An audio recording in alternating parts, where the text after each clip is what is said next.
बिस्मिल्लाहिर्रहमानिर्रहीम। अस्सलाम वालेकुम रहमतुल्लाहि वबरकातुहू। मेरे दोस्तों आपका क्या हाल है? आप ठीक है? आपका दोस्त निसार जावेद। आज भी कोई सियासी बात नहीं, सियासी खुश्क बातें आज भी नहीं। एक कहानी सुनाता हूँ आपको। कल मेरे एक दोस्त है, उनसे मेरी बात हो रही थी। तो उनसे बात करते करते मुझे एक बहुत पुराना एक लतीफा याद आ गया। लतीफा नुमा कहानी है। तो उसी वक्त मेरे जहन में आया कि आपसे शेयर करूंगा कि सियासी नहीं है ये, लेकिन बाद में एंड पे जाके सियासी बात थोड़ी सी इतनी जरूर करेंगे कि इस कहानी को हम कहीं ना कहीं सियासत से लिंक करेंगे, क्योंकि सियासत हमारी जिंदगी में आ चुकी है। जब तक हम सियासत से एंजॉय नहीं करते, हमें भी सुकून नहीं आता है। कहानी ये गैर सियासी है, लेकिन जब इसको हुक करेंगे सियासत के साथ, आप बहुत एंजॉय करेंगे। इसलिए आपने गौर से सुननी है। एक शेर था, जंगल में फिर रहा था, खामोशी से सन्नाटा था। एक कोने से उसको एक बिल्ले की आवाज आ रही थी, रोने की। आ करके रो रहा था वो बिल्ला।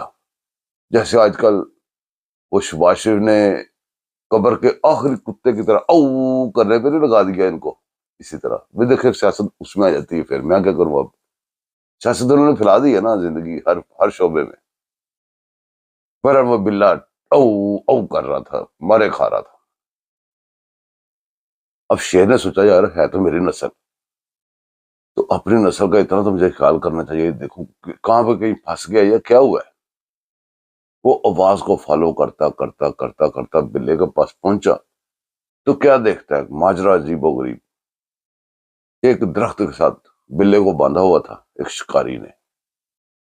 उसकी दुम उठा के जूते के साथ उसको मार मार के उसको बुरा शर कर चुका था, और मजीद उसको मारी जा रहा था। और बिल्ला रोई जा रहा था जोर जोर से कि मुझे बचाओ इससे। दूर दूर तक आवाज अपनी भेजने की कोशिश कर रहा था कि मुझे बचाओ, ये मुझे मार देगा।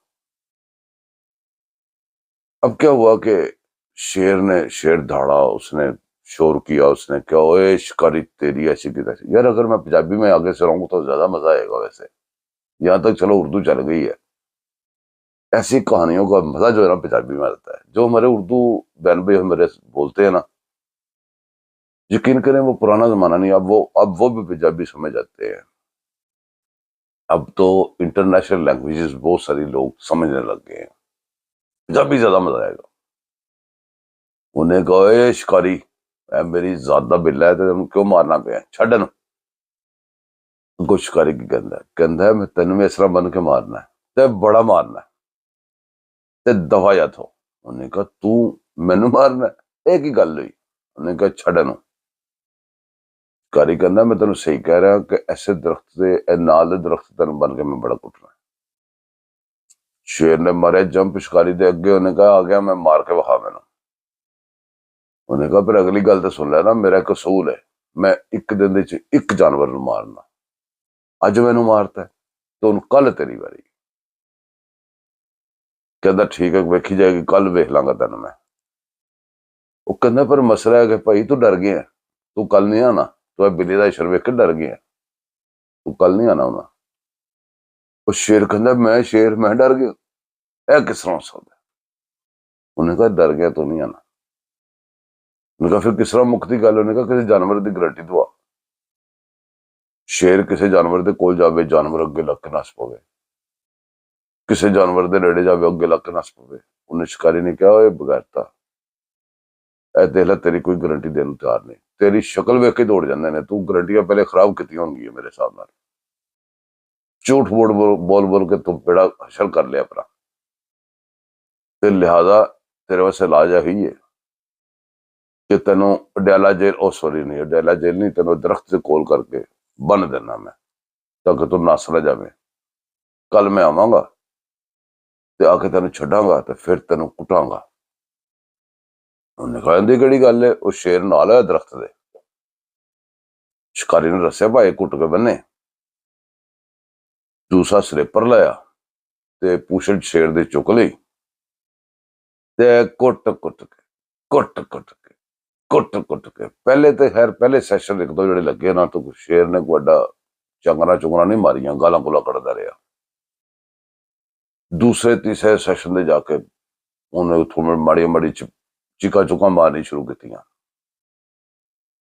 ਚੌਥੇ ਪੰਜਵੇਂ ਸੈਸ਼ਨ ਦੇ ਉਹ ਸ਼ਿਕਾਰੀ ਲਾ ਲੂ ਕੇ ਸੈਸ਼ਨ ਬਾਅਦ ਚੋਂ ਆ ਕੇ ਸਿਗਰਟ ਸੁਗਰਟ ਪੀਂਦਾ ਸੀ, ਆਰਾਮ ਨਾਲ ਸਕੂਨ ਲੈਂਦਾ ਸੀ, ਸਾਹ ਲੈਂਦਾ ਸੀ, ਫਿਰ ਜਾ ਕੇ ਡਿਊਟੀ ਜਾਂਦਾ ਸੀ।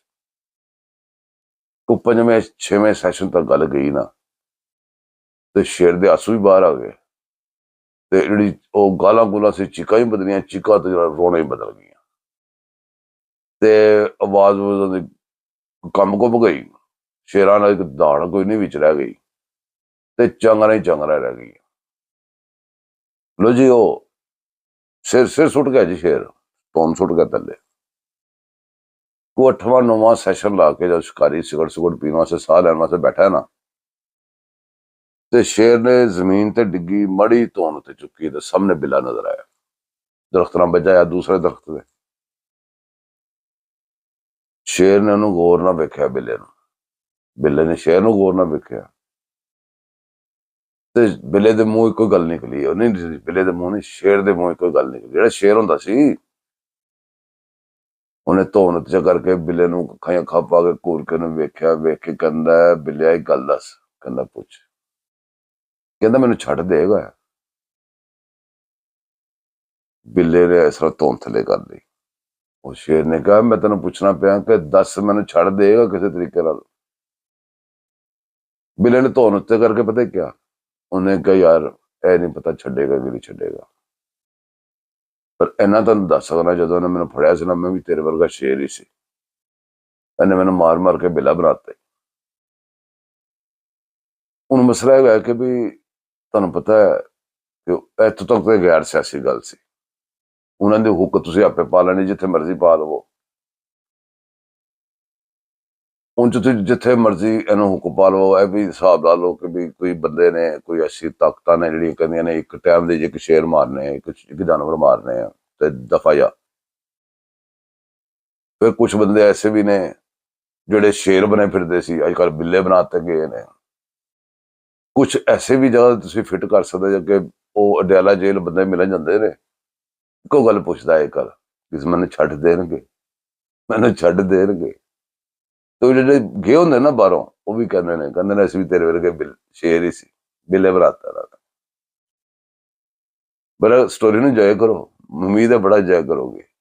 ਤੈਨੂੰ ਹੋਰ ਵੀ ਜਗ੍ਹਾ ਤੇ ਫਿੱਟ ਕਰ ਕਰਕੇ ਵੇਖ ਨਾ, ਬੜਾ ਮਜ਼ਾ ਆਏਗਾ। ਮੈਂ ਕਈ ਜਗ੍ਹਾ ਦਾ ਨਾਮ ਨਹੀਂ ਲੈ ਸਕਦਾ, ਹੁਣ ਕੀ ਕਰਾਂ, ਮਜਬੂਰੀ ਹੁੰਦੀ ਹੈ। ਹੁਣ YouTube ਤੇ ਬੈਠ ਕੇ ਸਾਰੀ ਗੱਲਾਂ ਤੁਸੀਂ ਆਪ ਕਿਉਂ ਨਹੀਂ ਮਿਲਾ ਲੈਂਦੇ? ਸਟੋਰੀ ਮੈਂ ਸੁਣਾਤੀ ਮਲਾਈ ਜੋ। ਅੱਲਾ ਹਾਫਿਜ਼, ਮਿਲਾਂਗੇ ਕਿਸੇ ਹੋਰ ਗਪਸ਼ਪ ਦੇ ਵਿੱਚ। ਚੈਨਲ ਨੂੰ ਜ਼ਰੂਰ ਸਬਸਕ੍ਰਾਈਬ ਕਰਨਾ, ਲਾਈਕ ਕਰਨਾ, ਸ਼ੇਅਰ ਕਰਨਾ। ਅੱਲਾ ਹਾਫਿਜ਼।